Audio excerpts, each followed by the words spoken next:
திருப்பூரில் ஒரு இஸ்லாமிய பெண் என்ன பண்ணியிருக்காங்கன்னா, ஒரு காவல் ஆணையாளர் அலுவலகத்துக்கு முன்பு போராட்டம் பண்ணியிருக்காங்க. இந்த போராட்டத்திற்கு காரணம் என்ன என்று விசாரிக்கப்படும் போது என்ன சொல்லியிருக்காங்க, அந்த பெண் வந்து அங்க இருக்க திருப்பூர் காவல் நிலையத்தில் என் கணவரை காணாம் என்று புகார் கொடுத்தேன். புகார் கொடுத்து நீண்ட நாள் விசாரணைக்கு விடவில்லை. பின்னர் இருந்து ஒரு சில நாட்கள் கழித்து அவர் பிணமாக பெறப்பட்டார். அப்படி அவர் பிணமாக பெறப்படும் போது அதுக்கு முன்னாடி இந்த காவல் நிலையத்தில் நான் போட சொல்லும் போது இவர் அடித்து கொலை செய்யப்பட்டிருக்கார், அதுக்கு முன்னாடி ஆதாரங்கள் இருக்குது அப்படி சொல்லப்படும் போது அவர்கள் அந்த முன்னாடி எந்த ஒரு வாதத்தையும் ஏற்காமல் அவர்கள் என்ன பண்ணியிருக்காங்கன்னா, எந்த ஒரு வழக்கும் அது மேல் நடவடிக்கையும் எடுக்கப்படாமல் அப்படியே கிடப்பில் போட்டு உள்ளார்கள். இது குறித்து நடவடிக்கை எடுக்க வேண்டும் சொல்லி அந்த பெண் வந்து காவல் நிலைய ஆணையர் முன்னாடி போவதை போராட்டம் பண்ணிருக்காங்க. இந்த செய்தி எடுத்து பாக்குறீங்க. இந்த விஷயத்துல குறிப்பிட்ட அந்த பெண்மணி இன்னொரு விஷயத்தையும் சொல்லியிருக்கிறார்கள். அதுல அவங்க என்ன சொல்றாங்க அப்படின்னு சொன்னா, தன்னுடைய கணவர் வந்து ஒருவரால் அடித்து கொல்லப்பட்டார் அப்படின்னு சொல்ற அந்த குற்றவாளி வந்து முஸ்லீம் லீக் கட்சியில இருக்கக்கூடிய ஒருவனுடைய சொந்தக்காரர், அரசியல் பின்புலத்தை கொண்டவர். அதனால வந்து இவங்க வந்து நடவடிக்கை எடுக்கிற அப்படிங்கக்கூடிய ஒரு குற்றச்சாட்டையும் அவர்கள் வைக்கிறார்கள். சோ அப்படின்னு சொல்லி நம்ம பார்க்கும் பொழுது இப்ப அந்த கட்சியை சார்ந்த ஒருவருத்தினுடைய உறவினர் அப்படிங்கறதுனால நடவடிக்கை எடுக்கல அப்படின்னா நமக்குடைய கேள்வி என்ன வருது அப்படின்னு சொன்னா, இன்னைக்கு திமுக கூட்டணியில இருக்கக்கூடிய கட்சிகளுக்கோ, ஜிகாதிகளுக்கு, கிறிஸ்தவ துலுக்கர்களுக்கு, இவங்களுக்கு அப்படின்னு சொன்னா இந்திய சட்டம் பொருந்தாது அப்படிங்கிற ஏதாவது ஒரு நடைமுறை நம்ம தமிழகத்துல இருக்கா அப்படிங்கக்கூடிய ஒரு கேள்வி நமக்கு எழுகிறது. ஏன்னா நம்ம தொடர்ச்சியாக நம்ம பார்க்கிறோம், இதே ஏதாவது ஒரு சம்பவத்துல ஒரு போஸ்ட் போட்டா கூட யாரு என்ன அப்படின்னு சொல்லி வேகமாக கொண்டு போய் பார்த்து அவர்களை கைது செய்யக்கூடியவர்கள் இவங்க இந்த மாதிரி இந்த இதுல ஏன் நடவடிக்கை எடுக்கல அப்படிங்கக்கூடிய ஒரு கேள்வி வந்து நமக்கு எழுகிறது. அதுக்கு அடுத்ததாக நம்ம பாத்தீங்க அப்படின்னு சொன்னா, இதுல இன்னொரு முக்கியமான விஷயத்தையும் அந்த பெண்மணி சொல்றாங்க. அது வந்து உண்மையா அப்படிங்கிறதை நம்ம வந்து தெரியல. ஆனா அவங்க அந்த குற்றச்சாட்டை வைக்கிறார்கள். அந்த குற்றச்சாட்டு உண்மையாக இருந்தால் அது எவ்வளவு பெரிய ஒரு மோசமானது என்பதையும் நம்ம பார்க்கணும். என்ன அப்படின்னு சொன்னா, இந்த பெண்மணி வந்து டிசி ஆபீஸுக்கு போனதாகவும் அங்க போய் சொல்ல போகும் பொழுது அவர் வந்து என்ன சொல்லியிருக்காரு, நீ தனிப்பட்ட முறையில வந்து இந்த கம்ப்ளைண்ட் கொடுத்தா நான் அதை பத்தி எடுக்க மாட்டேன், நீ ஜமாத்துல இருந்து ஆட்களை கூட்டிட்டு வா அப்படின்னு சொன்னதாக ஒரு விஷயத்த அந்த பெண்மணி வந்து சொல்றாங்க.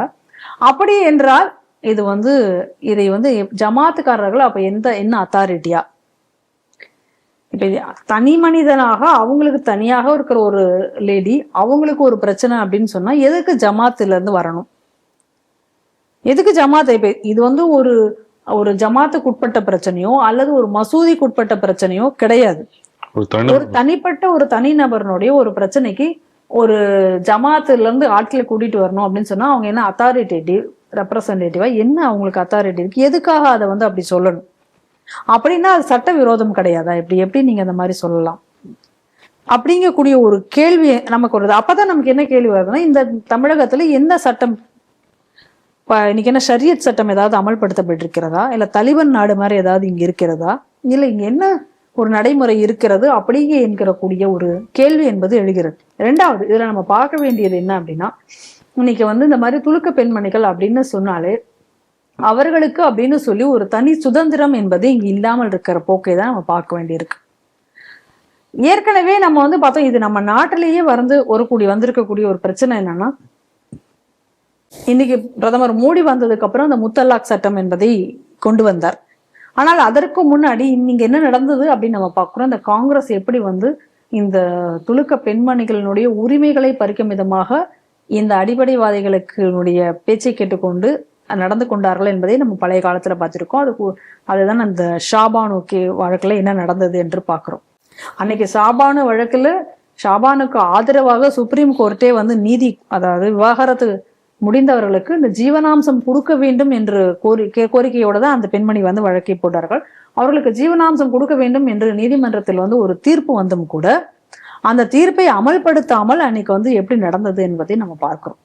அதை நடைமுறைப்படுத்த முடியாது அப்படின்னு சொல்லி துலுக்கர்கள் எல்லாம் அன்னைக்கு கோரிக்கை வைத்த போது அந்த கோரிக்கையை ஏற்று அன்னைக்கு ராஜீவ்காந்தி என்ன செய்தார் என்பதை நம்ம பார்க்கிறோம். அப்ப அன்றையிலிருந்து இன்றைய வரைக்குமே கூட இந்த பெண்மணிகளுக்கான ஒரு சுதந்திரம் என்பதை இல்லாமலேயே இவங்க வந்து அடக்கி வைத்திருக்கிறார்கள் அப்படிங்கிறது நம்ம இங்க இருந்து தெளிவாக நமக்கு தெரிகிறது.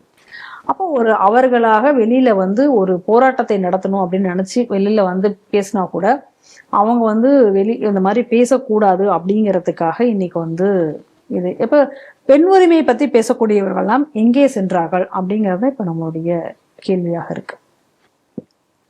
ஏன்னா இதுக்கெல்லாம் நீங்க போயிட்டு வந்து ஜமாத்துல போய் நீங்க போய் ஆளுகளை கூட்டிட்டு வாங்க அப்படின்னா என்ன அர்த்தம் இது? அப்ப ஜமாத்து சொன்னாதான் நீங்க கேட்பீங்களா? இது வந்து ரொம்ப வந்து ஒரு மோசமான ஒரு சூழ்நிலையில இன்னைக்கு தமிழகம் இருப்பதை தான் காமிக்கிறது.